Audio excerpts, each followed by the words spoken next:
আজকের রচনার টপিক তোমরা থাম্বনেলে দেখে নিয়েছো। আজ করব নারী সশক্তিকরণ কিংবা নারী শিক্ষা ও নারীর ক্ষমতায়নের উপরে একটি প্রবন্ধ রচনা। চলো তবে শুরু করি। শুরুতেই রচনার সঙ্গে সম্পর্কিত একটি সুন্দর শিরোনাম দিয়ে শুরু করবে। এটা অনেকেই করবে না, তোমাকে করতে হবে। দেখো, আমি যেমন আজকের রচনার সঙ্গে মিলিয়ে একটি শিরোনাম এখানে দেওয়ার চেষ্টা করেছি, নারীর সশক্তিকরণ, নারীর জাগরণ, জাতির উত্থান। এইভাবেই তোমরা রচনার সঙ্গে সম্পর্কিত একটি সুন্দর শিরোনাম দিয়ে শুরু করবে। তারপরের গুরুত্বপূর্ণ যে পয়েন্ট সেটি হচ্ছে ভূমিকা। ভূমিকা কী, কেন, কিভাবে লিখতে হয়, আমি রচনার ভিডিওতে সব আলোচনা করেছি। তোমরা চাইলে ডেসক্রিপশনে দেওয়া আছে, ভিডিওটা দেখতে পারো। ভূমিকা, কোনো পাখির পক্ষেই এক ডানায় ওড়া সম্ভব নয়। নারী ও পুরুষের সমান সহযোগিতা ছাড়া কোনো জাতিরই প্রকৃত কল্যাণ সম্ভব নয়।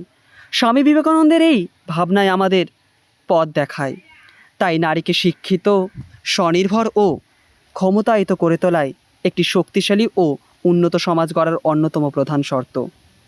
তো ভূমিকায় সব কিছু লিখে দেবে না, যতটা লেখা দরকার ঠিক ততটা দেবে এবং মূল পয়েন্টে একে একে বিষয়গুলিকে গুছিয়ে লিখবে।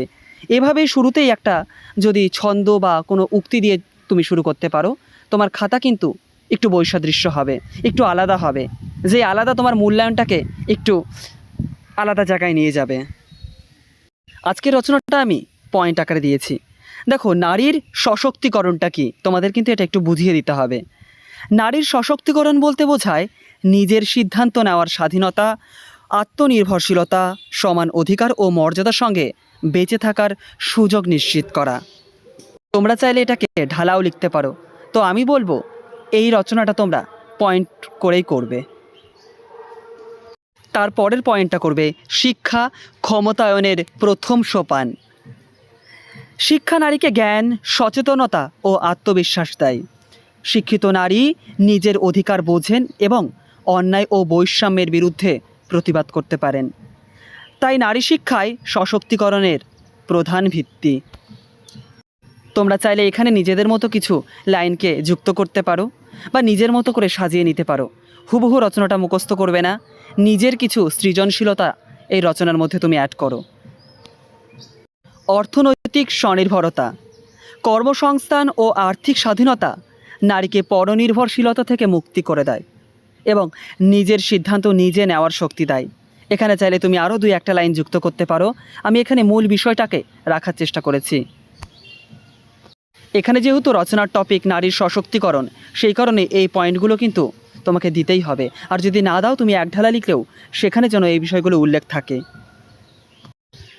তারপরের পয়েন্টটি সামাজিক ও রাজনৈতিক অধিকার। রাষ্ট্র ও সমাজের নীতি নির্ধারণে নারীর সক্রিয় অংশগ্রহণ জরুরি। শিক্ষা, কর্মসংস্থান, সম্পত্তি ও মজুরিতেও সমান অধিকার এবং আইনি সুরক্ষা নিশ্চিত করতে হবে। আমরা জানি সংবিধানে এই সমস্ত জিনিস উল্লেখ আছে, কিন্তু অনেকাংশে সেগুলো কিন্তু বাস্তবায়িত হয় না বা খুব কম হয়। তো এই বিষয়টাকে তোমরা সেখানে উল্লেখ করতে পারো। তারপরের পয়েন্ট বাধা ও প্রতিকার। পুরুষতান্ত্রিক মানসিকতা, বাল্যবিবাহ, নারী নির্যাতন ও নিরাপত্তাহীনতা বড় বাধা। কঠোর আইন প্রয়োগের পাশাপাশি কন্যাশ্রী ও রূপশ্রীর মতো সরকারি প্রকল্পের সঠিক বাস্তবায়ন প্রয়োজন। এইখানে বর্তমানে কন্যাশ্রী এবং রূপশ্রীর নামটা হয়তো চেঞ্জ হয়ে গেছে, সেই কারণে তোমরা যে নতুন নামটি রয়েছে সেইখানে কিন্তু দেবে। বোঝা গেল? তোমরা এইখানে কন্যাশ্রী ও রূপশ্রী লিখলেও কোনো অসুবিধা হবে না, কিন্তু আপডেটটা লেখাই শ্রেয়, তাই একটু চেক করে নিয়ে এটা একটু করে নিও।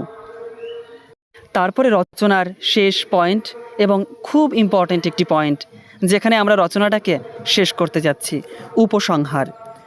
বিশ্বে যা কিছু মহান সৃষ্টি চিরকল্যাণকর, অর্ধেক তা করিয়াছে নারী, অর্ধেক তার নর।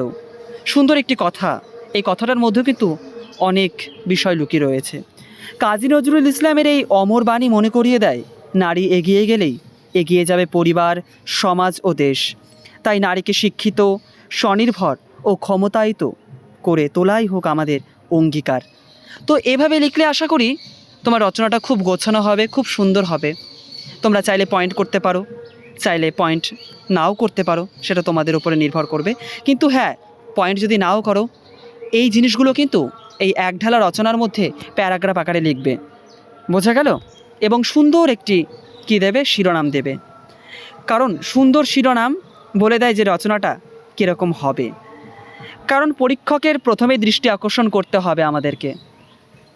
ভেতরের লেখা সবাই লিখতে পারবে কম বেশি, শুরুটা কিন্তু খুব ইম্পর্টেন্ট।